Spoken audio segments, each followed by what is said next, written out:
त्यावरती आपल्या सगळ्यांचं सहर्ष स्वागत आहे. मंडळी, आजचा जो कार्यक्रम आहे हा कार्यक्रम आपला इतर कार्यक्रमांपेक्षा थोडासा वेगळा आणि थोडा जास्त वेळ घेणारा असल्यामुळे प्रास्ताविकामध्ये मी जास्त काही वेळ घेत नाही आहे. सरळ जो आजचा कार्यक्रम आहे त्या कार्यक्रमाच्या विषयाकडेच मी येतो आहे. आजचा जो आपला कार्यक्रम आहे तो डोळ्याचे आजार, त्याच्यावरचे उपचार, डोळ्याच्या आजारासंबंधी सर्वसामान्य लोकांमध्ये असणारी अनभिज्ञता या गोष्टींवरती आपल्याला लेक्चर देण्यासाठी आलेले आहेत प्रसिद्ध आय सर्जन, नेत्र विशारद डॉक्टर अमृता त्रिपाठी भावे यांना आमंत्रित करण्यात आलेलं आहे. तर सगळ्यांनी टाळ्यांच्या गजरामध्ये त्यांचं स्वागत करावं. मी अमृता मॅडमला विनंती करतो की त्यांनी स्टेजवरती यावं. या, बसा. आपले आचार्य अत्रेकट्ट्याचे आधारवड आणि 81 वर्षाची यंग क्रिकेटर डॉक्टर राणे साहेबांना मी विनंती करतो की त्यांनी पुष्पगुच्छ देऊन डॉक्टर अमृता यांचं स्वागत करावं, त्यांचा सत्कार करावा. या ठिकाणी टाळ्या वाजवा.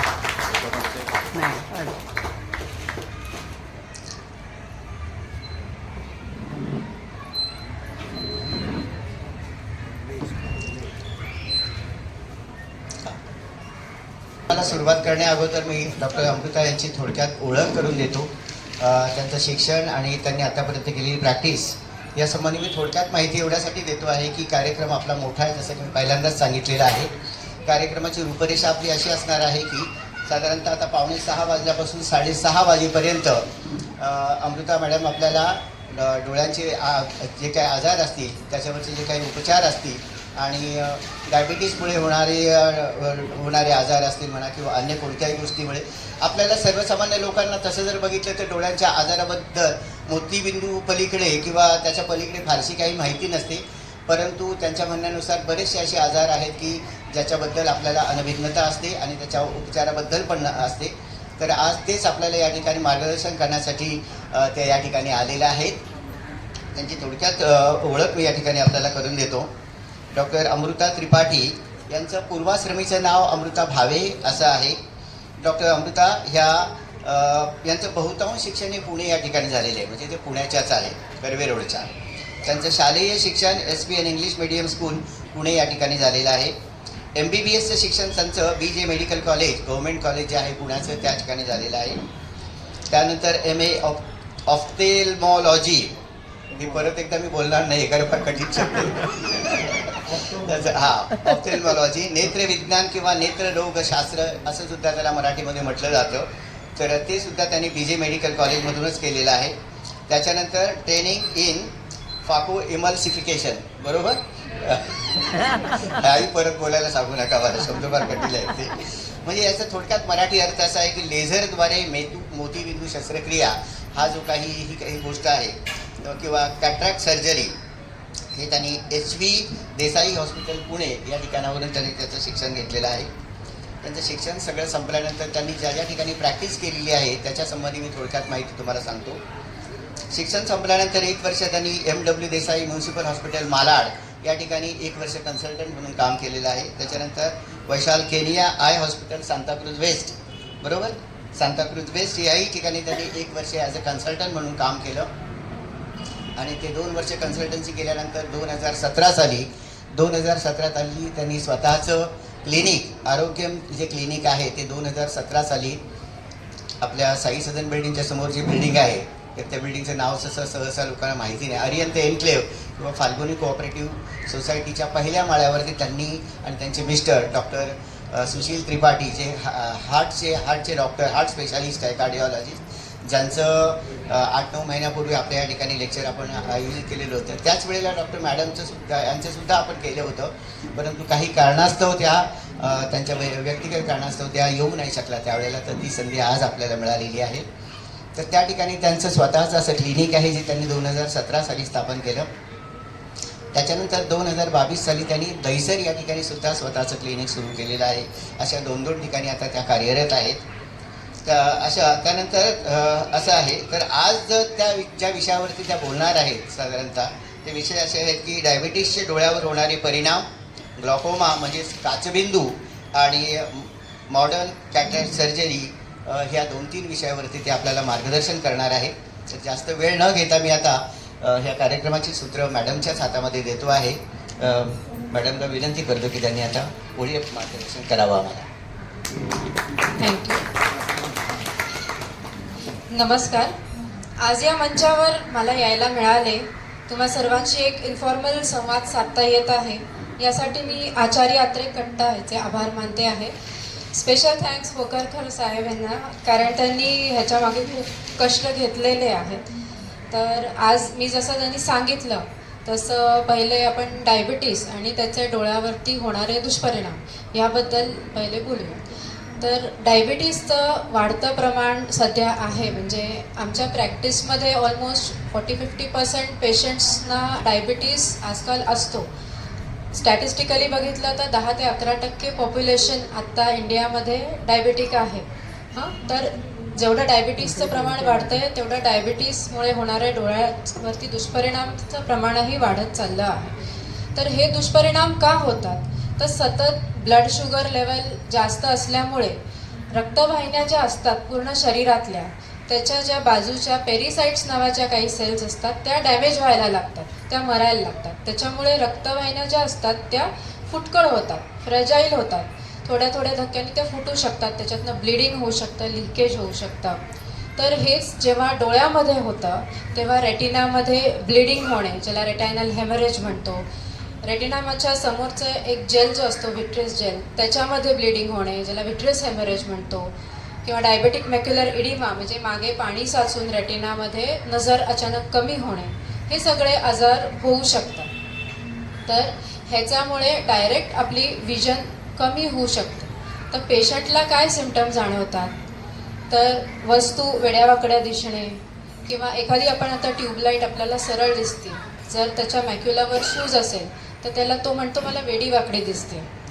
किंवा डोळ्याच्या आतमध्ये काळे बिंदू किंवा नवीन लाल बिंदू, ठिपके दिसणे, फ्लोटर्स दिसणे, आतमधनं लाईट चमकणे, हे सगळ्या प्रकारचे त्रास होऊ शकतात.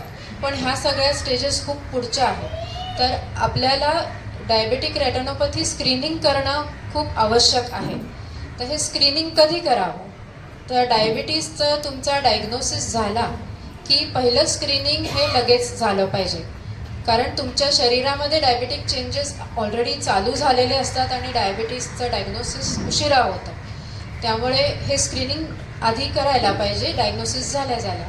स्क्रीनिंग करताना आपण डोळ्यामध्ये हे डायलेटिंग ड्रॉप्स घालतो, म्हणजे ज्याच्याने आपलं हे जे प्युपिल जे असतं ते मोठं होतं आणि आपल्याला मागच्या पडद्याचा मोठा भाग क्लिअरली दिसू शकतो. त्याच्यामुळे सुरुवात जी होते डायबेटिक रेटिनोपॅथीची, ते छोटे हिमरेजेस होतात, छोटासा ब्लीड होतं, छोटासा एक व्हाईट डॉट दिसतो. पण त्याच्यामुळे मला कळतं की ह्यांना पुढे जाऊन त्रास होऊ शकतो. तर मी त्यांना फ्रिक्वेंटली बोलावून तपासू शकते जास्त त्रास व्हायच्या आधी. ठीक आहे. तर जर रेटिना नॉर्मल असेल तर आपण एव्हरी इयर, म्हणजे वर्षातून एकदा डोळ्यात औषध टाकून तपासणी करणे गरजेचे आहे. जर डोळ्यामध्ये अर्ली चेंजेस चालू झाले असले तर एव्हरी 3 मंथ्स किंवा एव्हरी 6 मंथ्सली बोलावून हे तपासण्या करू शकतो. आणि जर चेंजेस एवढे असतील की नजर तुमची ड्रॉप झाली असेल तर मग डोळ्यामध्ये इंजेक्शन्स, ज्याला इंट्राव्हिट्रियल इंजेक्शन म्हणतो, किंवा लेझर थेरपी घेणे हे अनिवार्य ठरते. त्याच्याही पुढची स्टेज असते रेटिनल डिटॅचमेंट, म्हणजे डोळ्याचा मागचा पडदा खेचला जाऊन तो पूर्ण निसटून येऊ शकतो. ज्याच्यासाठी सर्जरी सोडून काही उपाय दुसरा नाही आहे. तर आपल्याला डायबिटिक असूनही हे सगळं पुढे प्रिव्हेंट करता येतं. फक्त वर्षातनं एकदा औषध टाकून तपासणी केल्याने हे पुढचं सगळं आपल्याला प्रिव्हेंट करता येऊ शकतं. त्याच्यासाठी हे स्क्रीनिंग खूप गरजेचे आहे. या व्यतिरिक्त मोतीबिंदू जो ओल्ड एजमध्ये साधारणतः सगळ्यांना होतो, तो डायबेटिक पेशंटमध्ये साधारण 10 ते 20 वर्ष पहिले होतो. या व्यतिरिक्त डोळ्याचं प्रेशर वाढणे वगैरे हे सगळे चेंजेस सुद्धा होऊ शकतात. तर आता पुढचा आजार म्हणजे ग्लॉकोमा. ग्लॉकोमा ह्याला मराठीमध्ये आपण काचबिंदू असं म्हणतो, हिंदीमध्ये कालापानी असंही म्हणलं जातं. आता ओव्हरऑल माझ्या इतक्या वर्षाच्या प्रॅक्टिसमध्ये एक मला गोष्ट लक्षात आली आहे की ग्लॉकोमाचा अवेअरनेस नाही आहे. म्हणजे ग्लॉकोमा म्हणजे काय हे माहिती नाही आहे लोकांना. तर आपल्या ब्लडचं कसं एक ब्लड प्रेशर असतं, ते प्रेशर वाढल्यानंतर त्याचा इफेक्ट होतो आपल्या डायरेक्टली हार्टवर होतो, ब्रेनमध्ये ब्लिडिंग होऊ शकतो, स्ट्रोक होऊ शकतो. तसंच डोळ्यामध्ये एक प्रेशर असतं, त्या प्रेशरला म्हणतात इंट्राऑक्युलर प्रेशर. हे प्रेशर जे असतं हे प्रमाणाबाहेर वाढल्याने डोळ्याची जी मागची नस आहे, ज्याला ऑप्टिक नर्व म्हणतो, जी नस आपल्या डोळ्याला आपल्या डोळ्यामधून सिग्नल्स घेऊन जाते ब्रेनकडे, त्या नसवर डायरेक्टली प्रेशर येतं. त्याच्यातल्या ज्या नर्व सेल्स असतात त्या हळूहळू एक एक करून मरायला लागतात. त्याच्यामुळे ग्लॉकोमॅटस ऑप्टिक न्यूरोपॅथी असं आपण म्हणतो. तर ह्याच्यामुळे काय होतं तर आपली जी पेरिफेरल विजन आहे, तर पेरिफेरल विजन म्हणजे काय, आता मी समोर इकडे बघती आहे त्या झाडाकडे, तेव्हा मला बाजूचं पण दिसत असतं, बरोबर आहे. आपण समोर बघताना साईडचं दिसतं, रोड क्रॉस करतानाही आपल्याला साईडचं दिसतं, गाडी चालवताना आपल्याला आधीच कळतं कोणतरी ओव्हरटेक करत आहे. पण ग्लॉकोमाच्या पेशंटमध्ये पेरिफेरल विजन जातं, म्हणजे साईडचं दिसणं बंद होतं. तर त्या पेशंटचं बिकम्स मोर ॲक्सिडेंट प्रोन, कारण त्याला साईडनी येणारी वस्तू दिसत नाही पटकन अगदी समोर आल्याशिवाय. आणि it is a silent disease, म्हणजे हे प्रेशर कधी वाढतंय पेशंटला जनरली काही जाणवत नाही की माझं प्रेशर वाढतंय. कधी कधी सांगतात की डोळा जरा ताणल्यासारखा वाटतो, पण जनरली इट इज असिम्प्टोमॅटिक, काहीच पेशंटला जाणवत नाही. तर ह्याच्यासाठी 40 नंतर रुटीनली इंट्राऑक्युलर प्रेशर चेक करणं हे जरुरी आहे, ॲटलिस्ट एकदा तरी. या व्यतिरिक्त ज्यांना डायबिटीस आहे, ज्यांना BP आहे, ज्यांना नंबर खूप जास्त आहे, तो प्लस नंबर असेल किंवा मायनस नंबर असेल, ज्याला म्हणतो आपण हाय मायोपिया, हाय हायपरोपिया, त्यांच्यामध्ये डोळ्याचा आकार कमी जास्त असतो. प्लस नंबरमध्ये डोळा जास्त छोटा असतो, मायोपियामध्ये जास्त मोठा असतो. या पेशंटमध्ये पण ग्लॉकोमा असण्याचे चान्सेस जास्त असतात. तर अशा पेशंटमध्ये किंवा फॅमिली हिस्ट्री ज्यांची पॉझिटिव्ह आहे, म्हणजे ज्यांच्या आईवडिलांना भावा बहिणींना ग्लॉकोमाची ट्रीटमेंट चालू आहे, त्यांच्यामध्ये खूप जास्त चान्सेस असतात की त्यांना ग्लॉकोमा असू शकतो. तर त्याच्यामध्ये बेसिकली काय करतो, जर प्रेशर जास्त आलं तर काही स्पेशल टेस्ट आपल्याला कराव्या लागतात, जसं की पेरिमेट्री म्हणजे काय, ही जी व्हिज्युअल फील्ड आपलं कमी होतं ते मोजमाप करण्यासाठी एक स्पेशल मशीन येतं, ज्याच्यामध्ये तुम्हाला एक बाऊलसारखं मशीन असतं, त्याच्यामध्ये वेगळ्या वेगळ्या ठिकाणी लाईट्स चमकवल्या जातात आणि हातात एक बटन देतात. कुठे कुठे लाईट नाही चमकला ते पेशंटचं ते मशीन बरोबर डिटेक्ट करतं आणि त्याच्यावरनं आपल्याला कळतं की त्याची व्हिज्युअल फील्ड कमी झालेली आहे की नाही. तर जर दुष्परिणाम झाले असतील हाय प्रेशरमुळे तर लगेच त्यांना डोळ्याचं प्रेशर कमी करण्यासाठी औषध चालू करावं लागतं. तर जनरली सुरुवात करताना आपण ड्रॉप्सनी चालू करतो, पण ड्रॉप्सनी नाही झालं तर मग डोळ्यामध्ये लेझर किंवा शस्त्रक्रिया ही करावी लागू शकते. तर बेसिकली हे स्क्रीनिंग कधी ना कधी होणं गरजेचं आहे. आणि तिसरा जो हे आहे तो मोतीबिंदू सर्जरी. मोतीबिंदूबद्दल जनरल इन्फॉर्मेशन सगळ्यांना असतं. तर आता नवीन त्याच्यामध्ये काय, तर पूर्वीसारखं मोठी चीर मारून आपण ऑपरेशन करत नाही. तर नवीन सर्जरीत काय वेगळं आहे लेझरमध्ये की त्याला इतकं जास्त चांगलं आहे असं म्हणलं जातं. तर मोठा चीर मारली की म्हणजे ती साधारण 6 ते 7 मिलीमीटरची मोठी कट असते. तर आता जे ऑपरेशन करतो ते आपण 2 ते 2.5 मिलीमीटरच्या इन्सिजनमधनं ऑपरेशन केलं जातं. ह्याच्यामुळे पेशंटचं हिलिंग जे असतं पोस्ट ऑपरेटिव्ह ते खूप फास्ट होतं. पेशंट्स 1 आठवड्याभरात कामालाही जायला लागतात. तर ह्याच्यासाठी एक ते जे लेझर किंवा फेको मशीन असतं ते एक अल्ट्रासाऊंड एनर्जी असते, बेसिकली लेझर नसतं ते. त्याच्याने ते मोतीबिंदू जो असतो घट्ट त्याला तोडलं जातं, ब्रेक केलं जातं आतमध्ये आणि त्याचे जे तुकडे तुकडे करून त्याला खाल्लं जातं. आणि छोट्या इन्सिजनमधनं मोठी लेन्स जात नाही म्हणून लेन्स आपण घडी करून आत घालतो आणि आत जाऊन ती उलगडते. ही नवीन पद्धतीची, ज्याला मॉडर्न कॅटरॅक्ट सर्जरी आपण म्हणतो, ती आहे. याचे मशीन्सही वेगळे वेगळे असतात, इंडियन असतात, इम्पोर्टेड असतात. तर सर्जरी ही तीच राहते. आता हे वेगळे वेगळे पॅकेजेस म्हणजे काय असतं, तर ते लेन्सचा टाईप वेगळा वेगळा असतो. त्याच्यामध्ये इंडियन असतात, इम्पोर्टेड असतात, पण एक दोन बेसिकली 3 व्हरायटीचे असतात: मोनोफोकल, मल्टीफोकल आणि इडॉफ लेन्सेस किंवा ॲडव्हान्स्ड मोनोफोकल ज्याला आपण म्हणतो. तर आता जेव्हा आपण लेन्स चूज करतो तेव्हा आपल्याला एक मोठी शीट दिली जाते, हे पॅकेज, हे पॅकेज, हे पॅकेज, आणि आपल्याला समजत नाही की कुठली घ्या. तर मोनोफोकल लेन्स म्हणजे काय की डिस्टन्स विजनसाठी करेक्शन असतं. म्हणजे आपण नजर 2 प्रकाराने तपासतो, दूरची बघतो, जवळचं बुक दिलं जातं, ते नियर विजन असते. तर मोनोफोकल लेन्समध्ये दूरच्यासाठी नंबर करेक्ट होतो आणि जवळच्यासाठी मात्र त्याला पूर्ण चष्म्यावरती डिपेंडंट राहावं लागतं. म्हणून नंतर त्यांनी मल्टीफोकल म्हणून लेन्स चालू केली, ज्याच्यामध्ये त्यांनी काय केलं की त्याच लेन्समध्ये वेगळ्या वेगळ्या पॉवर असतात. म्हणजे दूरचं पण दिसतं, जवळचं पण दिसतं आणि इंटरमिजिएट डिस्टन्स पण दिसतं. पण त्याचे काही काही डिसएडव्हान्टेजेस असू शकतात, जसं की लाईटच्या भोवती खूप सारे लाईट दिसतात, त्याला हेलोज म्हणतात. किंवा डोळ्यामध्ये जर लाईट गेला तर अचानक खूप लाईट वाटू लागतो. तर मल्टीफोकल लेन्सेस काही काही पेशंटना टॉलरेट होतात, काही काही पेशंटना टॉलरेट होत नाहीत. तर ते आधी सगळं डॉक्टरबरोबर डिस्कस करून मग ते ठरवलं जातं की हा मल्टीफोकलसाठी सुटेबल आहे की नाही. एखादं जर नाईट ड्रायव्हिंग रेग्युलरली करत असेल तर त्याला समोरनं गाडी येते, त्याच्या हेडलाईटकडे बघून त्रास होऊ शकतो. तर मग तशा पेशंटला आपण मल्टीफोकल ॲडवाईस नाही करत. म्हणून त्याच्यामध्ये अजून ॲडव्हान्सेस त्यांनी आणले. त्याच्यात इडॉफ नावाची एक लेन्स आणली, ज्याच्यामध्ये त्यांनी त्या लेन्सचा शेप बदलून टाकला थोडासा. त्याच्याने दूरचं आणि इंटरमिजिएट डिस्टन्स आणि जवळचा मोठा टाईप एवढं पेशंटला क्लिअर दिसतं. बारीक टाईप जो असतो त्याच्यासाठी चष्मा लावावा लागतो. तर कुठल्याही लेन्सचा डिसिजन घ्यायच्या आधी तुमच्या डॉक्टरशी व्यवस्थित तुमच्या व्हिज्युअल रिक्वायरमेंट्स काय आहेत त्या डिस्कस करूनच डिसिजन घेणं जरुरी आहे.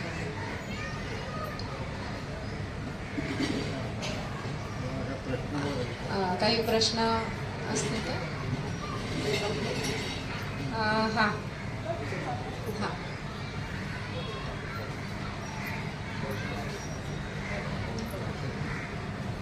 एकदा ऑपरेशन झालं आणि उद्या कुणाला वाटलं की आपण लेन्स हायर पॉवरची होती म्हणा ना 2-3 प्रकार, हां, तो ऑप्शन असतो का? तो ऑप्शन करता येतो, पण ते शेवटी एक रिस्क असते. म्हणजे ते लेन्स आतमध्ये जाऊन ती ऑलरेडी बसलेली असते, तर ती लेन्स कट करून, डोळ्याच्या आत कट करून तोडून ती बाहेर काढावी लागते. ते करताना मोतीबिंदूची जी थैली असते ती डॅमेज होऊ शकते. म्हणजे ती थोडीशी रिस्क राहते की ती थैली जर डॅमेज झाली तर मग पुढची लेन्स घालणं थोडं कठीण जाऊ शकतं. आणि ते डिसिजन लवकर घेतला तर करता येतं. एकदा ऑपरेशन झालं की साधारण 6 आठवड्यामध्ये फायब्रोसिस चालू होतं. फायब्रोसिस म्हणजे बाजूला सगळं तिथे फिक्स होऊन जाते लेन्स साईडनी सगळीकडनं. तर मग करणं ते थोडं कठीण जातं. पण ऑप्शन असतो, विचार करता येतो. पण हा कधी केला जातो तर म्हणजे इन जनरल पेशंट म्हणला नाही मला तर ही नाही ती लेन्स द्या, तसं नाही. खूपच म्हणजे एखादी पॉवर बरोबर नसेल लेन्सची घालताना, किंवा पेशंटला जर मल्टीफोकल घातली आहे, खूप जसं मी म्हणलं कधी कधी ग्लेअर हेलोज खूप जास्त येतात. म्हणजे खूप जास्त प्रकाश डोळ्यात आल्यामुळे असं अंधारही आल्यासारखं होतं पेशंटला. तर तसा काही रिझन असेल की खूप त्रास होतोय तर हे आपण विचार करू शकतो.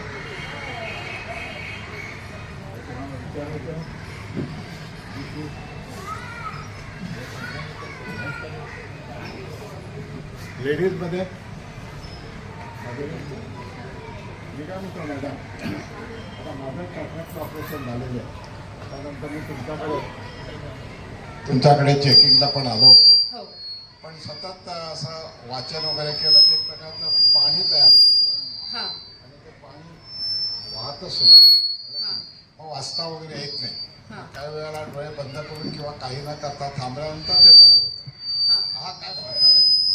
हां तर एक ड्राय आय डिसीज म्हणून आहे, त्याबद्दलही मी थोडा 5 मिनटं बोलू इच्छिते. हां. तर ड्राय आय डिसीज म्हणजे काय, आपल्या डोळ्यामध्ये आपण रडलो की अश्रू येतात, बरोबर आहे, पण कॉन्स्टंटली एक बेसल टीयर सिक्रिशन चालू असतं, म्हणजे थोडे थोडे अश्रू आपले निघतच असतात. त्याच्यामध्ये एक थर पाण्याचा असतो, त्याच्यावरती एक थर लिपिडचा असतो, जे मेबोमेन ग्लँड्समधनं येतं. तर हे जे सिक्रेशन आहे हे विथ एज, हे जे मेबोमेन ग्लँड्स असतात, ज्या फॅटच्या सेल्स असतात, त्या हळूहळू मरायला लागतात, कमी होतात संख्येमध्ये. पेशंटला जर डायबिटीस असेल तर ही प्रोसेस अजून फास्ट होते. तर हा जो लिपिड लेअर आहे तो पाण्याला लवकर इव्हॅपोरेट होऊ देत नाही, बरोबर आहे, कारण ते दोन्ही मिक्स नाही होणार. लिपिड आणि फॅट आणि पाणी हे नेहमी 2 लेअर फॉर्म होणार आणि फॅट वरती राहणार, तरंगणार. तो तेलाचा जो लेअर आहे तो नसेल तर पाणी इव्हॅपोरेट लवकर होतं आणि पेशंटला ड्रायनेस येतो. ते तुमचे जे सिम्पटम्स आहेत ते ड्रायनेसचे आहेत. तर ड्रायनेस असला की पेशंटला असं वाटतं सारखं काहीतरी ताण येतोय, खुपल्यासारखं होतं आहे. हे ॲडव्हान्स स्टेजेसमध्ये, सुरुवातीला फक्त डिस्कम्फर्ट होतं आणि काय होतं आहे त्याला एक्झॅक्टली समजत नाही. आणि जास्त खुपल्यासारखं फिलिंग आलं की रिफ्लेक्स टिअरिंग होतं, म्हणजे एकदम पाणी, जे तुम्ही म्हणला पाणी वाहायला लागतं. तर हे साधं लुब्रिकेटिंग ड्रॉप्स येतात, 2-3 प्रकारचे येतात. ते दिवसातनं 3 ते 4 वेळा घालून हे सिम्पटम्सवर पुष्कळ आपण कंट्रोल करू शकतो. हे माइल्ड स्टेजेसमध्ये असतं. तर कधी कधी जेव्हा सिव्हिअर ड्राय आय डिसीज असतो तर तो कोणामध्ये असतो, खूप सिव्हिअर डायबिटीस आहे किंवा संधिवात म्हणजे रुमॅटॉइड आर्थरायटिस आहे, दुसरा कुठल्या प्रकारचा ह्याचा आहे आर्थरायटिस आहे, तर त्यांच्यामध्ये हे ग्लँड्स खूप कमी असतात. काही काही पेशंट असे पण आहेत ज्यांच्यामध्ये 0 सिक्रेशन बघितलेलं आहे. तर त्यांना आयदर कंटिन्युअस ड्रॉप्स वापरायला लागतात, नाहीतर लाईट थेरपी द्यावी लागते, ज्याच्यामध्ये IPL म्हणून एक नवीन थेरपी आली आहे सध्या. त्याच्यामध्ये इन्फ्रारेडचा लाईट इकडे दिला जातो, म्हणजे इकडल्या ज्या ग्लँड्स आहेत त्याला आपण एक हे करतो, स्टिम्युलेशन देतो की तुम्ही सिक्रेट करा. मग काही महिने पेशंटला थोडं त्याच्याने रिलीफ मिळतो. अशा काही काही गोष्टी मग कराव्या लागतात. तर त्याला ऑपरेशनची गरज असते का?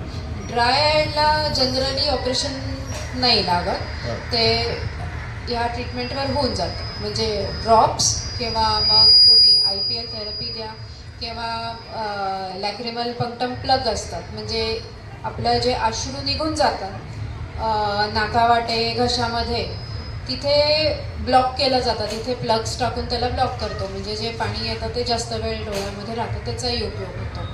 अशा बऱ्याच वेगळ्या वेगळ्या गोष्टी करून ते कंट्रोलमध्ये ठेवावं लागतं.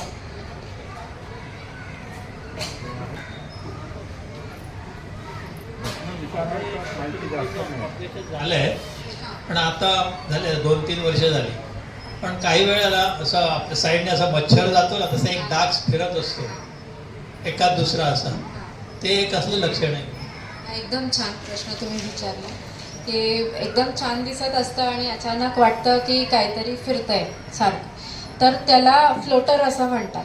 फ्लोटर म्हणजे नावाप्रमाणे ते डोळ्यामध्ये फ्लोट होत राहतं, बरोबर आहे. आपण आकाशाकडे बघतो ते असं समोरनं जातं, एका साईडला बघितलं की ते मूव्ह होतं. तर आपल्या रेटिना जो असतो मागचा पडदा, त्याच्या समोर एक व्हिट्रियस जेल असतं. ते जेलमध्ये हे आयदर ब्लडच्या सेल्स असतात किंवा हे जे व्हिट्रियसच्या आतले जे सेल्स असतात छोट्या छोट्या, त्या डिजेनरेट होतात म्हणजे विथ एज, आणि त्या तिथे फ्लोट करत राहतात. कधी कधी स्ट्रिंग दिसतात, कधी कधी ठिपके दिसतात, किंवा कधी कधी ते ब्लडही असू शकतं. जर कुठल्या रक्तवाहिनीला धक्का लागला असेल, त्याच्यातनं ब्लिडिंग झालं असू शकेल, तर ते हिमरेजही असू शकतं थोड्या प्रमाणामध्ये. तर त्यामुळे कधीही फ्लोटर जर दिसत असेल तर तो एकदा डोळ्यात औषध टाकून स्पेशलिस्टकडनं चेक करून घेणं जरुरी आहे. तर त्याच्यामध्ये आपण काय चेक करतो की मागच्या पडद्यामध्ये कुठे ब्लिडिंग नाही झालेलं आहे ना, कुठे मागच्या पडद्याला टेअर नाही आहे ना, म्हणजे कुठे फाटलं आहे किंवा छोटंसं होल असेल तरीही हे फ्लोटर येऊ शकतं. तर हे बघणं का महत्त्वाचं आहे?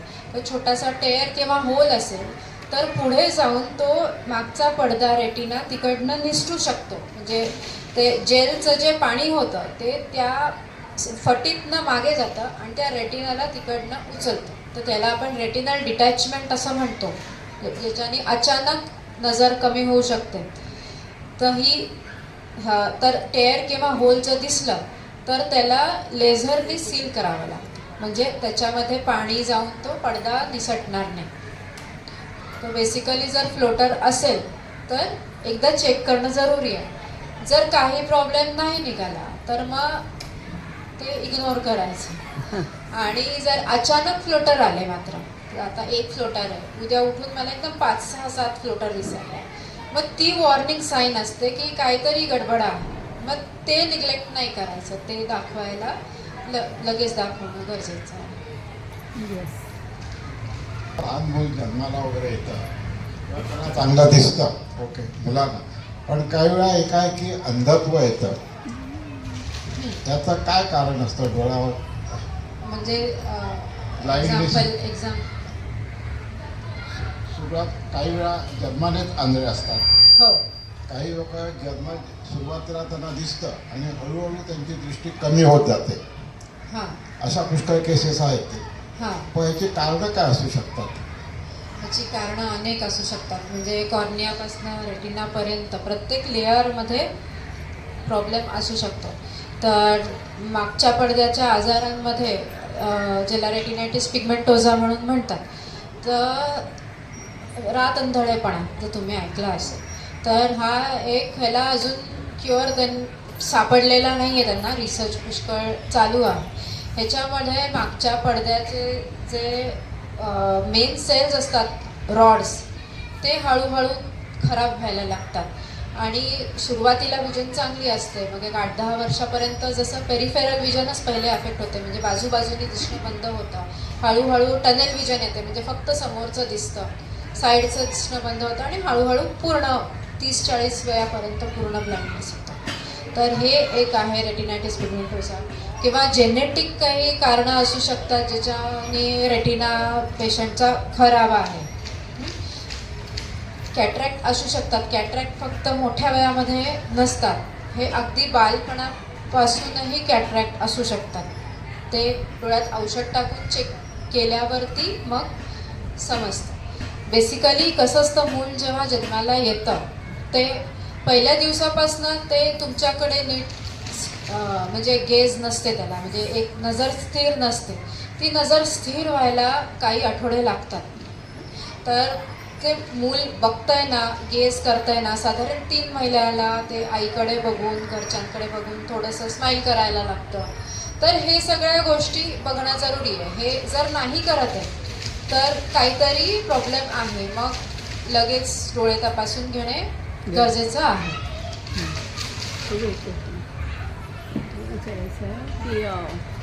मॅडम, रात आंधळेपणा म्हणजे काय? हां, की त्या व्यक्तीला फक्त रात्री दिसत नाही पण हां. दिवसा दिसतं? दिवसा नाही तसं नसतं. म्हणजे रात्री त्याला, आता आपण रात्री झोपतो बरोबर आहे, जाग आले की आपण उठतो. उठल्यानंतर आपल्याला थोडं दिसत असतं. आपण बाथरूमपर्यंत, किचनपर्यंत जाऊ शकतो अगदी लाईट नाही लावला तरीही. हे नॉर्मल आहे. म्हणजे केव्हा आपण खोलीमध्ये गेलो, लाईट बंद केला की एक 10 सेकंद दिली की आपल्याला दिसायला लागतं, वॉल्स दिसतात. हे कुठून तरी ॲम्बियंट लाईट म्हणतो, थोडासा लाईट येतो असतो, त्याच्यात आपलं काम होऊन जातं. नाईट ब्लाइंडनेसच्या पेशंटला अजिबात दिसत नाही. 10 सेकंदांनी पण नाही, 2 तासांनी पण नाही. मग तो पेशंट धडकतो, रात्री पडतो. त्याला नाईट ब्लाइंडनेस म्हणतात. म्हणजे आपण पडत नाही, म्हणजे जनरली असं होत नाही, थोडं दिसतं, त्यांना दिसत नाही. हे व्हिटॅमिन एची सिव्हिअर डेफिशियन्सीनी पण होऊ शकतं. पण हे खूप ॲडव्हान्स स्टेजेस आहेत. म्हणजे हे बेसिकली खरं म्हणायचं खात्यापित्या घरातल्या लोकांना ते होत नाही. अगदी मालनरिश्ड मुलं जी असतात त्यांच्यामध्ये हे होतं. म्हणजे ओव्हरऑल मालनरिश्ड असतात, त्यांना सिव्हिअर व्हिटॅमिन ए डेफिशियन्सी होऊ शकतं. हेलो, हाँ, बट वो बहुत पावरफुल लेंस कभी कभी यूज़ करते हैं हां, छोटे बच्चों में। लेंस मतलब आप मोतियाबिंद का लेंस नहीं बोल रहे हैं नहीं कि चश्मे का? नहीं, चश्मे का। हाँ, और बाद में किसी किसी को वो ज़रूरत नहीं पड़ता है, हाँ, लेकिन किसी किसी का और का बढ़ते जा रहा है। नंबर बढ़ते जाता है। हाँ तो वो क्या है सिम्टम्स? हाँ, तो ये जो है बच्चों में जब बड़ा नंबर लगता है छोटे बच्चों में, तो वो जनरली आँख का स्ट्रक्चरल प्रॉब्लम रहता है। मतलब वो नंबर 2-3 चीज़ पे डिपेंडेंट रहता है। अपना सामने का जो पर्दा है जिसको कॉर्निया बोलते हैं, उसका शेप कैसा है, उसका वो कितना स्टीप है, कितना फ्लैट है। तो वो केराटोमेट्री नाम का एक टेस्ट आता है जिसमें हमको वो पता चलता है। दूसरा है कि आँख कितना लंबा है, एक्सियल लेंथ कितना है। तो कोई कोई पेशंट में जिनमें मायनस, हम सुनते हैं -10 नंबर आहे, -15 नंबर आहे, त्यांचा डोळा खूप जास्त लांब असू शकतो. म्हणजे स्ट्रक्चरल इश्यूज असल्यामुळे तो नंबर जास्त असतो. तर जेव्हा ते लांब लांब लांब होत जातो तो तसा तो नंबर वाढत वाढत वाढत जाऊ शकतो. तो अगर स्ट्रक्चरल प्रॉब्लम है. दूसरा एक कंडीशन रहता है, उसको बोलते हैं केराटोकोनस. अभी केराटोकोनस मतलब क्या? जो सामने का पर्दा है कॉर्निया, वो धीरे धीरे धीरे एक मिनट. तो केराटोकोनस मतलब सामने का जो पर्दा है वो धीरे धीरे पतला होता जाता है. तो पतला होने से क्या होता है? पतला होने से आँख के अंदर का जो प्रेशर है, मैंने बोला इंट्राक्यूलर प्रेशर, वो प्रेशर से वो और थिन होता है और ऐसा ऐसा ऐसा स्टीप होने लगता है. उससे भी वो नंबर कहाँ का कहाँ पहुँच जाता है. -4 का -10, -17 कुछ भी हो सकता है. तो उसके लिए भी ऐसे ट्रीटमेंट आए हैं जिससे वो पर्दे को यूवी लाइट दे के वो स्टीफनिंग रोका जा सकता है. उसको C3R बोलते हैं. तो यही सब चीज़ बच्चों में भी 3 इयर्स से आँख का स्क्रीनिंग करना बहुत ज़रूरी आहे. जसं घरी तुमच्या नातवंड वगैरे असतील तर पहिला विजन टेस्टिंग त्यांना सुरुवातीला जेव्हा शेप्स कळायला लागतात किंवा चित्र ओळखायला लागतात, लेटर्स यायला लागतात, 3 ते 4 वर्षांना डोळ्याचे टेस्ट ही होणं गरजेचं आहे. कारण उशीर झाल्यास नंबर वापरूनही विजन इम्प्रूव्ह होईल असं नाही. त्याला अम्ब्लायोपिया म्हणतो. अम्ब्लायोपिया म्हणजे काय? अम्ब्लायोपिया म्हणजे लेझी आहे. म्हणजे एखादा अशा पुष्कळ केसेस येतात की जनरली एकाच डोळ्यात नंबर आहे, दुसऱ्या डोळ्यात नॉर्मल आहे, त्यामुळे आत्तापर्यंत त्याचं सगळं व्यवस्थित चाललं आहे. अचानक कधीतरी तो एक डोळा बंद करतो, लक्षात येतो एका डोळ्याने दिसत नाही, त्याच्यामध्ये नंबर निघतो, मग चेक करतो तेव्हा. पण त्यांनी 17व्या वर्षी तो दाखवायला आल्यावर तो डोळा ऑलरेडी वीक झालेला असतो. म्हणजे ती -2चा लेन्स टाकूनही त्याला तेवढं चांगलं दिसत नाही. तर हे आपल्याला प्रिव्हेंट करता येतं जर लहानपणापासून डोळे चेक केले तर. मागचा पडदा ह्याच्याने वीक होत नाही आणि नंबर वापरून पेशंटला पूर्ण विजन येऊ शकते. ह्याचा डायरेक्ट परिणाम कुठे होतो तुम्हाला सांगते की पेशंट जेव्हा जॉबसाठी अप्लाय करतो किंवा डिफेन्समध्ये पायलट म्हणून अशा ठिकाणी मग त्याला फिटनेसला प्रॉब्लेम येऊ शकतो. म्हणजे मग तेव्हा त्याच्यावरती काही करता येत नाही. म्हणून हे आधी डोळ्याचं स्क्रीनिंग होणं गरजेचं आहे. मला प्रश्न विचारायचं आहे हां. की काहीला जन्मतात तिरळे असतात, ते ओळखायचं कसं? आणि तिरळेपणा काही वयानंतर वाढतो का? हां आणि त्याला काय उपाय आहे का नंतर तिरळे कसं? तिरळेपणा म्हणजे आपल्याला ऑब्व्हियसली दिसतं की हा डोळा वाकडा करतोय. हे आहे ह्याला म्हणतो आपण मॅनिफेस्ट स्क्विंट. काही काही वेळेला काय होतं की ते मूल थकलं, खेळून थकलं की ते आपल्याला वाटतं की किंवा झोपायच्या आधी डोळे तिरळे दिसतात, बरोबर आहे. हे दिवसभर नॉर्मल असतात. तर पेशंट जेव्हा थकतो तेव्हा ते डोळे बाहेर जायला जातात, त्याला म्हणतात लेटंट स्क्विंट. तर ह्याला मेन म्हणजे डोळे तपासून घेणे गरजेचे आहे. बऱ्याच केसेसमध्ये चष्माचा नंबर वापरून तो स्क्विंटला कंट्रोलमध्ये ठेवता येतो. आणि चष्म्यानेही जर होत नसेल तर त्याच्या पुढची स्टेप आहे ऑपरेशन. डोळ्याचं ऑपरेशन करून तो डोळा सरळ करता येतो. हां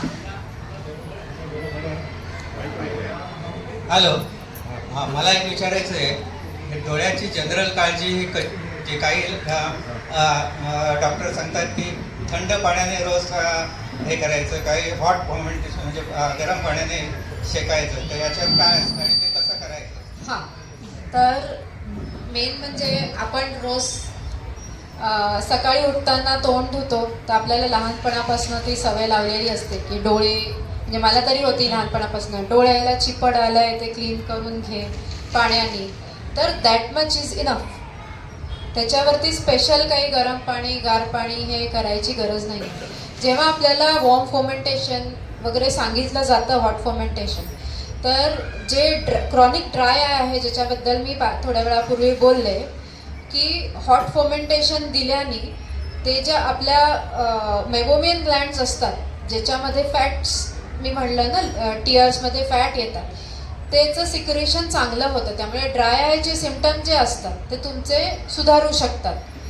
म्हणजे टिअर सिक्रेशन इम्प्रूव्ह होतं. ज्याला ड्राय आय आहे त्याला गरमचा शेक केला तर उपयोग होतो. आणि बाकी जनरल काळजी घ्यायची म्हणजे वर्षातनं एकदा डोळे तपासून घेणे, नंबर काढून घेणे, खूप कमी प्रकाशामध्ये वाचणे, फोन तासोनतास फोन बघणे, ह्या सगळ्या गोष्टी टाळणे. नमस्कार. नमस्कार. मला ना फ्लोटर्स आहेत उजव्या अच्छा. डोळ्यामध्ये. हां. तर मी एक वेल्लोन तिकडे गेलो होतो डॉक्टरकडे, हां. I specialist. त्यांनी सांगितलं डोंट वरी, याचं काय असं काही खास काही नाही, हां. आपोआप उकळून जाते म्हणून हां. सांगितलं. 3-4 ठिकाणी असं मला दिसते ते. हां. आणि मग आता त्याला जवळजवळ 4-1 महिने झाले. हां. फ्लोटर पण आहे आणि मी पण आहे, याची सुधारणा झालेली नाही असं. हां. तर काय होऊ शकते?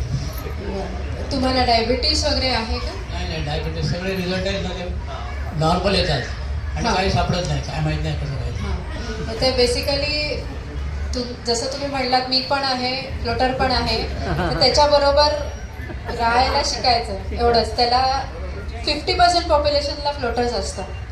You just have to ignore them. कारण तुम्ही चेक करून आले आहात. तुम्ही चेक केलं नसतं तर मी म्हटलं असतं की एकदा रेटिना पूर्ण चेक करणं गरजेचं आहे. आता जर हे फ्लोटर वाढले, ते कमी होतील असंही नाही, कधी कधी तसेच राहतात जन्मभर. पण जर हे वाढले अचानक, जर तुम्ही म्हणला मला 3-4 दिसत आहेत, एकदम 10-15 दिसायला, तर मात्र लगेच जाऊन तपासणी करणं गरजेचं आहे. किंवा डोळ्याच्या आतमधनं लाईट चमकणे, ज्याला फ्लॅशेस ऑफ लाईट वगैरे म्हणतात, म्हणजे कुठेतरी आपल्या मागचा पडदा खेचला जातो, असं काही प्रॉब्लेम असेल, पडदा आल्यासारखे वाटणे, तर मग हे सगळे इग्नोर करायचे नाही, सिम्पटम चेक करून घ्यायचं. हां, मग काही प्रश्न नाही. वर्षातून एकदा मग औषध टाकून चेक करणं तरी पुरेसं आहे. डॉक्टर नमस्कार. मला एक प्रश्न विचारायचा आहे. डोळ्याची ज्या एक्सरसाइज सांगितल्या जातात, मेडिकल प्रॅक्टिशनर या दृष्टीने तुम्ही बरोबर सांगितलं, परंतु योगामध्ये किंवा अन्य याच्यामध्ये डोळ्यांची एक्सरसाइज सांगितल्या जातात, तर त्यांनी डोळ्याचा विकार दूर होतात किंवा नंबर चष्मा कमी होतो. याला का मेडिकल सायन्समध्ये काय आधार आहे का आणि आहे का? खूप चांगला प्रश्न विचारला. तर ॲक्च्युली मी पण बघत होते, काही वर्षांपूर्वी बघितलं तर न्यूजपेपरमध्ये ॲडव्हर्टाईज यायच्या, आठवत असेल तुम्हाला, की डोळ्याचे हे एक्सरसाइजेस आम्ही शिकवतो आणि 100% नंबर तुमचा चालला जाईल. तर आमच्या असोसिएशननी एक प्रयत्न केला की हे चुकीचं इन्फॉर्मेशन स्प्रेड होतं आहे, त्यावर काहीतरी ॲक्शन व्हावी. आता ॲडव्हर्टाईज तर येत नाहीत त्यांच्या, पण हा समज आणि त्यांनी हे पब्लिकली बोलणं हे चुकीचं आहे. म्हणजे एक्सरसाइजनी नंबर जातो हे चुकीचं आहे. तर हे एक्सरसाइज कोणाला सांगितले जातात? मग दुसरा प्रश्न, तर लहान मुलांमध्ये ज्यांना स्क्विंट आहे किंवा मस्क्युलर इम्बॅलन्स म्हणतो आपण, म्हणजे स्ट्रेट अवे स्क्विंट नसेल तरी आता आपल्या दोन्ही डोळ्यामध्ये, एकेका डोळ्यामध्ये 6 एक्स्ट्राक्युलर मसल्स असतात जे आपला डोळा फिरवायला मदत करतात. म्हणजे आता मी इकडे बघते तर माझे दोन्ही डोळे एकदम बॅलन्समध्ये इकडे फिरतात, किंवा राईटला फिरतात, लेफ्टला फिरतात. जेव्हा मी वाचायला जाते तेव्हा थोड्या प्रमाणात दोन्ही डोळे आतल्या साईडला फिरतात. हे सगळं खूप फाईनली बॅलन्स्ड असतं आपला डोळा, मसल, नर्व्स आणि ब्रेन ह्याच्यामध्ये. तर ह्याचा मस्क्युलर इम्बॅलन्स जेव्हा असतो त्यांना डोळ्याचे एक्सरसाइजेस शिकवले जातात, ज्याच्यामध्ये पेन्सिल पुशअप्स असतात, म्हणजे जवळ बघा, दूर बघा, फोकस करा. कशासाठी? तर त्या मसल्सना स्टेबिलाइज करायसाठी, एकमेकांबरोबर काम कसं करायचं हे ट्रेन करायसाठी. पण आता एक नंबर जाणे किंवा ओल्ड एजमध्ये आपण शरीराचे एक्सरसाइजेस करतो तसं डोळ्याचे एक्सरसाइजेस करून त्रास जातो असं नाही. त्याच्याने काही हार्म नाही आहे. डोळ्याचं इकडे तिकडे फिरवलं त्याच्याने नुकसान काही नाही होणार ते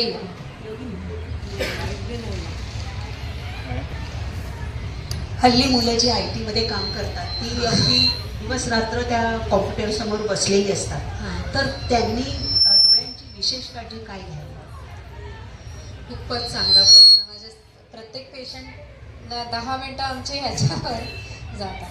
तर आता कम्प्युटर समोर बसावं लागतं, ह्याला तर काही ऑप्शन नाही, बरोबर.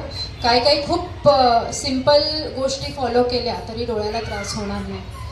तर एक 20-20-20 रूल असं म्हणतात. म्हणजे काय, every 20 minutes take a 20 second break and look 20 feet away. म्हणजे दर 20 मिनिटांनी 20 सेकंदाचा ब्रेक घ्यायचा आणि 20 फीट अवे म्हणजे दूर बघायचं. म्हणजे खिडकीत जायचं, बाहेर बघायचं, तेवढ्या वेळापुरतं. तर आपले डोळे जे निसर्गाने बनवले आहेत ते कंटिन्युअसली जवळच्या एका डिस्टन्सला बघत बसायसाठी नाही आहे. त्यामुळे जेव्हा आपण कंटिन्युअस एका डिस्टन्सला फोकस करतो तेव्हा आपल्याला त्या गोष्टीचा त्रास होतो. जेव्हा आपण दूर बघतो, ज्याला इन्फिनिटीमध्ये म्हणतो, तेव्हाच खऱ्याखुऱ्या अर्थाने आपले डोळे रिलॅक्स होतात. तर लोक काय करतात, ब्रेक घेतात आणि ब्रेकमध्ये फोन बघतात. तर मग त्याचा उपयोगच नाही. म्हणजे दूर बघायचं म्हणजे खिडकीत जाऊन दूर बघायचं. दुसरं एक थोडासा कॉन्ट्रास्ट किंवा ब्राईटनेस कमीवर ठेवणे. चष्मा असेल तर चष्माचा रेग्युलर वापर करणे. ड्रायनेस असेल तर चेक करून घेणे, त्याचे ड्रॉप्स वापरणे, हे सगळं गरजेचं आहे. आणि मध्ये मला एका माझ्याच पेशंटनी IT मध्ये त्यांनी सांगितलं की काही असे ॲप्स आहेत लॅपटॉपमध्ये ते घातले जातात आणि तुमचा तेवढा वेळ झाला की तुमचा स्क्रीन फ्रीज होतो. मग तुम्ही तिकडनं निघून गेलात की मग तो स्क्रीन चालू होतो. म्हणजे ते काही जर कंपनीजनी ते चालू केलं तर त्याचाही उपयोग होऊ शकतो. या व्यतिरिक्त पेशंटचं पोस्चर म्हणजे बेडवर बसून करणे, ह्या सगळ्यांनी मानेचे आजार हे सगळेही होऊ शकतं. तर नेहमी टेबलपाशी बसून, चेअरवर बसून थोडा 20-30 डिग्रीज असा अँगल पाहिजे. असा वर नाही पाहिजे कम्प्युटर, डोळ्याच्या लेवलच्या थोडा खाली पाहिजे. हे आयडियल पोस्चरसाठी पण चांगलं आहे आणि डोळ्यासाठी पण चांगलं आहे.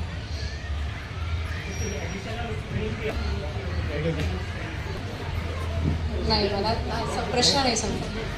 लावला तरी उपयोग होऊ शकतो.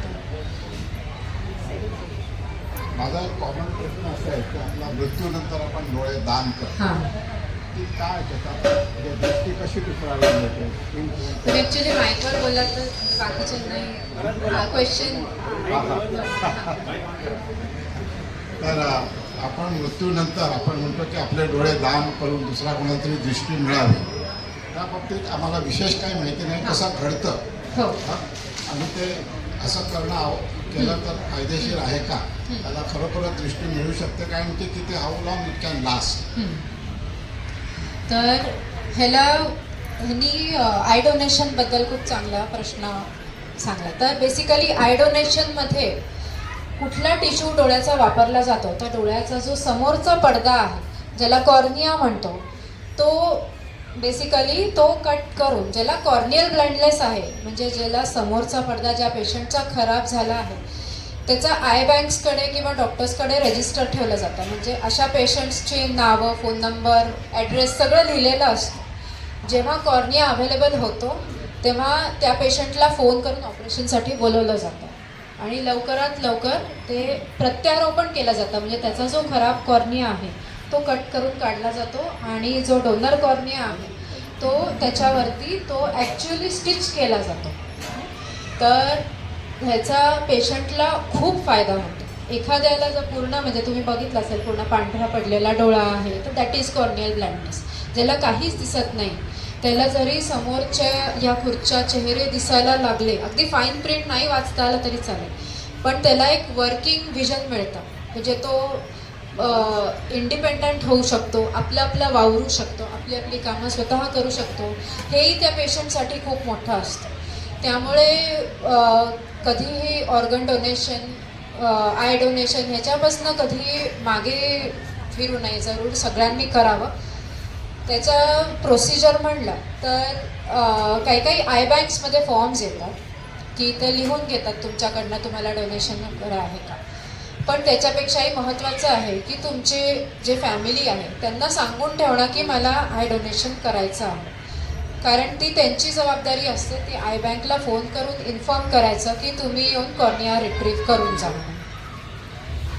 म्हणजे असेही केसेस होतात की पेशंटनी फॉर्म साईन केलेला आहे करायचं आहे म्हणून, पण मुलांनी जर नाही म्हणलं तर मग कॉर्निया डोनेशन नाही होऊ शकत. मेन इज तुमच्या घरच्यांनी इनिशिएटिव्ह घेणं जरुरी आहे. तर घरीही येऊन ते लोक कॉर्निया घेऊन जातात. रात्री 2 वाजता 3 वाजता कधीही येतात. त्यांना फक्त एक जे डिक्लेरेशन ऑफ डेथ असतं GPचं ते लागतं आणि ते ब्लड सॅम्पलही घेतात. तर ते असेल तर ते लगेच येऊन कॉर्निया घेऊन जातात. आणि हे अजून एक म्हणजे आता ऑर्गन डोनेशन पुष्कळ इंडियामध्ये पिकअप झालेलं आहे. हार्टचं आहे, पार्शल लंग ट्रान्सप्लांट असतात, लिव्हर ट्रान्सप्लांट असतात. One of the most successful transplant is corneal transplant. कॉर्नियामध्ये रक्तवाहिन्या नसतात, अवॅस्क्युलर स्ट्रक्चर म्हणतो आपण. जिथे रक्तवाहिन्या खूप असतात त्या ग्राफ्टचा रिजेक्शन रेट खूप जास्त असतो. तर कॉर्नियामध्ये ब्लड वेसल्स नसल्यामुळे त्याचा ॲक्सेप्टन्स खूप चांगला असतो. म्हणजे the chance that the transplant will succeed हा पुष्कळ जास्त असतो. साईज ऑफ कॉर्निया सगळ्यांना सारखाच असतो का? कॉर्नियाचा साईज 10 ते 11 मिलीमीटरच्या मध्ये साधारण सगळ्याचा कॉर्नियल साईज असतो. आणि जेव्हा ऑपरेशन केलं जातं तेव्हा तो मेजर केला जातो आपल्याला किती घेरायचा आहे. त्याप्रमाणे सायझिंग करूनच ते त्याप्रमाणे त्याला शेप केलं जातं आणि मग सर्जरी केली जाते. आणि दुसरी गोष्ट अजून एक असं लोकांना वाटतं की आय डोनेशन केल्यानंतर मग विद्रूप दिसेल का, म्हणजे लोक येतात भेटायला, खराब दिसेल.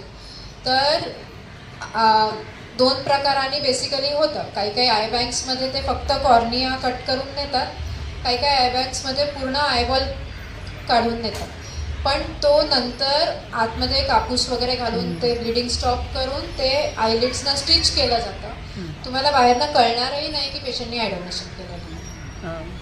तर म्हणजे ते त्यांची जबाबदारी आहे, ते व्यवस्थित करून देतात.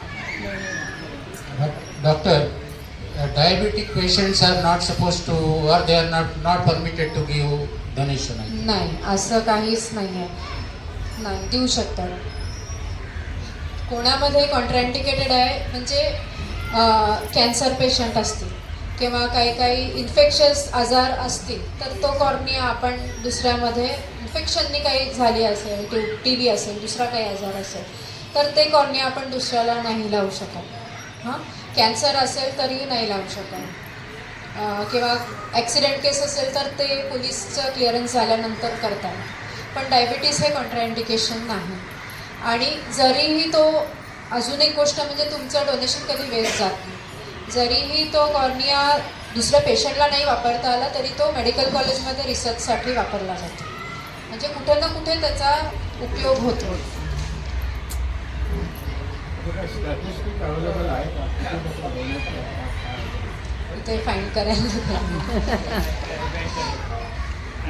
असेल तर तो ऑपरेट होऊ शकतो का? हां, तर ग्लॉकोमा असेल तर ऑपरेशनच्या आधीच त्याचा इलाज होऊ शकतो. ऑपरेशनपर्यंत खूप कमी % लोक जातात.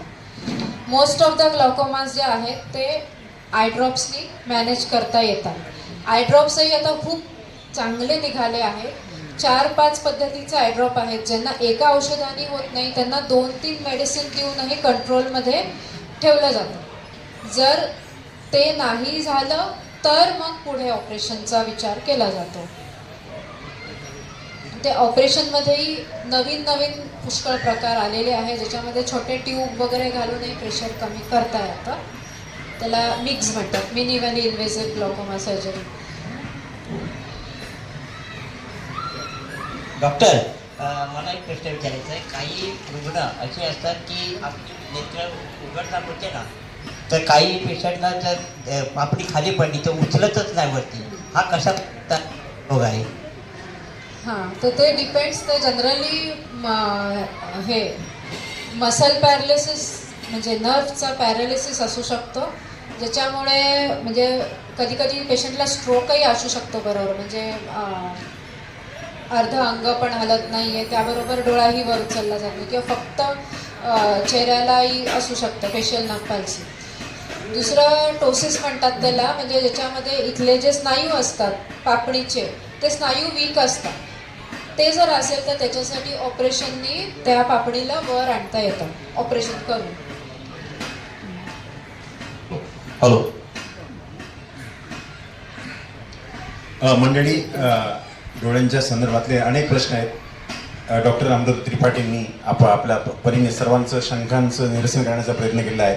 आता आपण हा प्रश्नाचा कार्यक्रम जे थांबूया डॉक्टरांच्या अनुमतीने, आणि पुढचा जो कार्यक्रम आहे ज्यांनी नावं दिलेत डॉक्टरांकडे इन ॲडव्हान्स किंवा आता शेवटच्या क्षणी पण ज्यांनी नावं दिली आहेत त्या पद्धतीनं चेकिंगला डॉक्टर त्यांच्या पद्धतीने सुरुवात करतील. तर मी आपल्या सर्वांच्या वतीनं अमृता त्रिपाठी, त्यांची संपूर्ण टीम यांचे मनापासून आभार मानतो. यापुढे आपल्या सहकार्यास आपण राहो अशी सदिच्छा व्यक्त करतो. पुन्हा एकदा आपल्या कार्यास मनपूर्वक शुभेच्छा. यापुढची सूत्र त्यांची टीम सांभाळेल. माधव जोशी,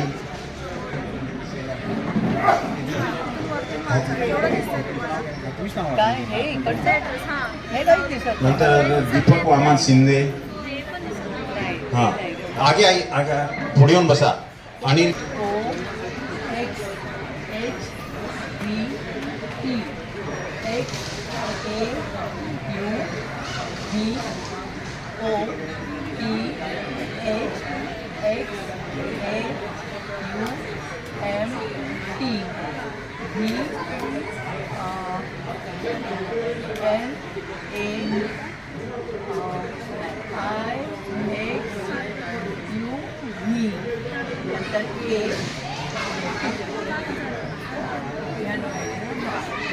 लास्ट ना A U T N T M A V.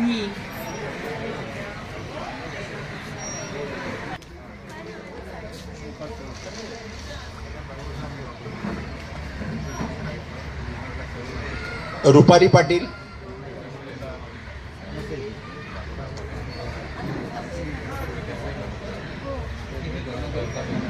Madhav Joshi,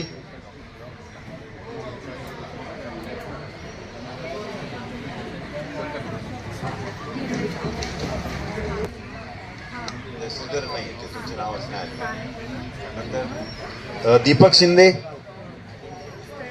Deepak Shinde, Deepak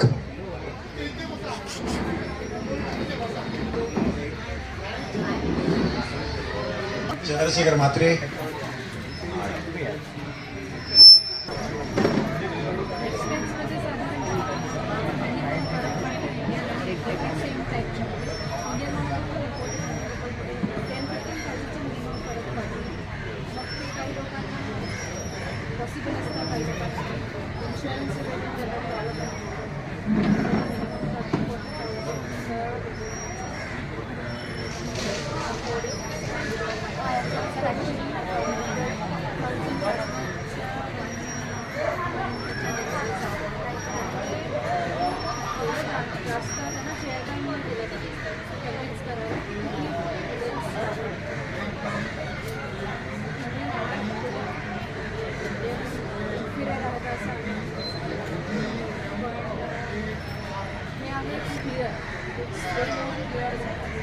Anita Shetty आलं का नाही, शरद प्रभाकर आले, अजय गोगटे, मनाली गोगटे, श्रीपाद चोनकर, चालेल श्रीपाद चोनकर.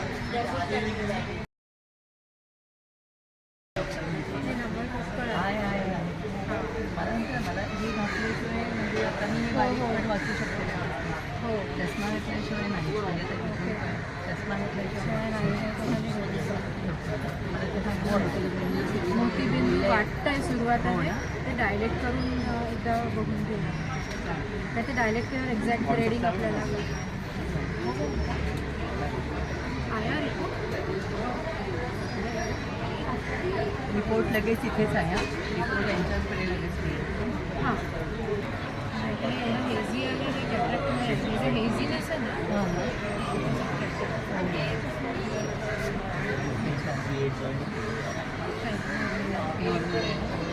नॉर्मल आहे. डोळे नॉर्मल आहे डॉक्टरांनी गुड थँक्यू